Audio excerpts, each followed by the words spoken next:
Let's be real. When you hear the name Gladys Knight, something magical stirs inside. She's not just any singer, she's the Empress of Soul. Most of us know her from the chart-topping hits with Gladys Knight and the Pips, but there's a whole untold story behind the voice that carried emotion so beautifully. Her journey was never just about fame or glitter, it was about resilience, raw talent, and keeping the soul alive in music.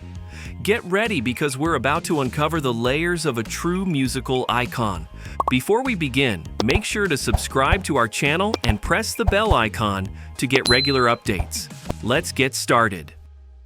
Growing up, Gladys, a childhood rooted in faith and music.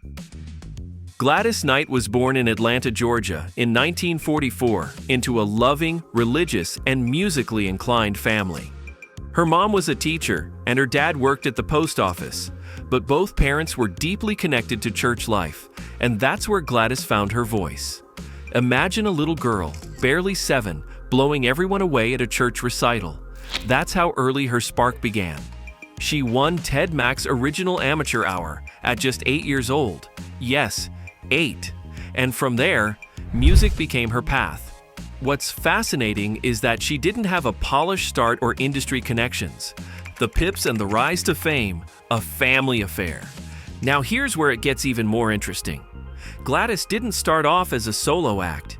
In fact, her early music career was a family project.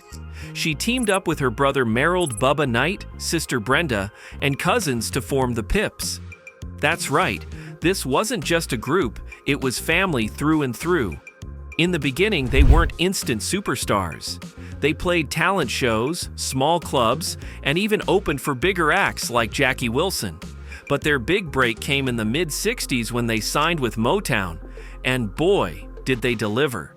Hits like I Heard It Through the Grapevine and If I Were Your Woman made them household names.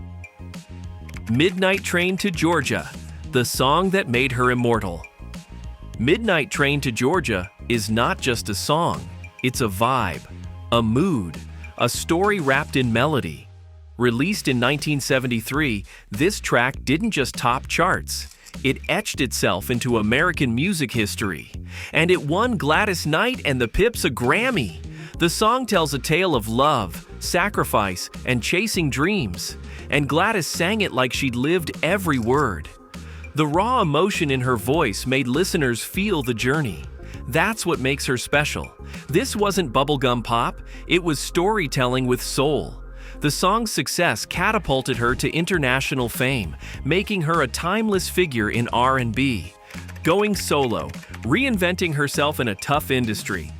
When the Pips disbanded in 1989, you'd think Gladys might take a backseat and chill, right? Nope. She leaned in and reinvented herself because legends don't quit. Her solo journey wasn't without challenges. The music industry was changing fast, and new styles were emerging. But Gladys stayed authentic. She released solo albums that showcased her versatility, from gospel to adult contemporary. One of her solo projects, At Last, even earned her another Grammy. She wasn't trying to be trendy, she just kept doing what she did best, telling the truth through music. Her solo work may not have topped every chart like before, but it showed maturity, depth, and her refusal to fade into the background. Love, loss, and life lessons, her personal journey. Gladys's life wasn't all glitter and Grammys. She's been through real heartbreak, multiple marriages, and personal struggles, including battling gambling addiction at one point in her life. And yet, she never let it define her.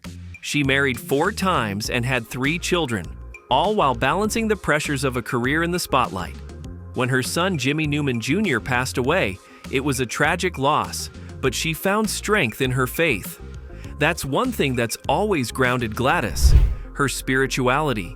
She's a devout Mormon now, and her faith became her anchor through life's storms. Gladys Knight, the businesswoman behind the music. Guess what? Gladys didn't just stop at singing. She turned her name into a brand. You've probably heard of her chicken and waffle restaurants, right? Gladys Knight's Chicken and Waffles was a big hit in Atlanta and drew celebrities, fans, and foodies alike.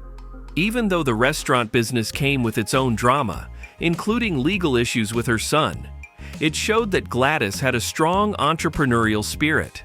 She's also invested in other ventures over the years, including real estate. In a world where many artists fall into financial trouble, Gladys played it smart. She built multiple income streams and learned to protect her legacy. Awards, honors, and Hall of Fame recognition. Let's talk accolades. Because Gladys Knight didn't just make hits, she made history. She's a 7-time Grammy Award winner and has been inducted into the Rock and Roll Hall of Fame. That's no small feat. She's also received the BET Lifetime Achievement Award and the National Medal of Arts from the US government.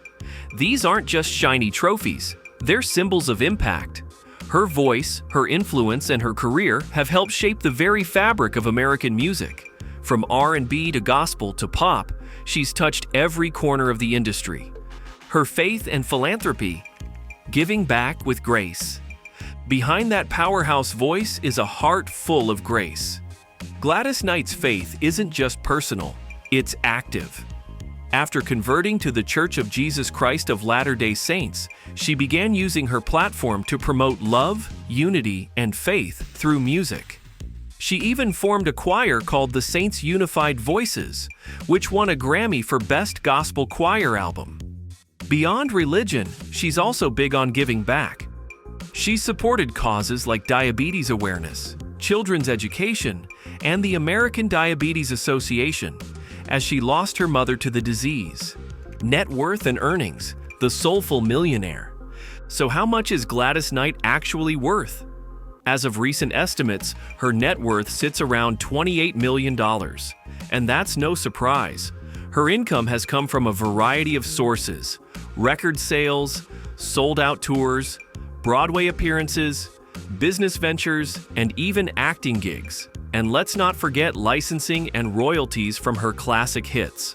Songs like Midnight Train to Georgia are still played worldwide, bringing in residuals decades later. Her live performances still draw big crowds, because let's face it, that voice hasn't aged one bit.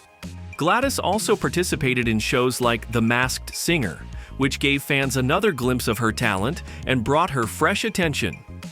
The legacy continues. Why Gladys Knight still matters. Here's the thing. Gladys Knight isn't just a relic of the past, she's relevant. Her music is still covered, sampled, and played. New generations are discovering her through YouTube, TV specials, and streaming platforms. And once you hear that voice, you never forget it. She paved the way for artists like Alicia Keys, Beyoncé, and Jennifer Hudson, and she still performs live, inspiring fans of all ages.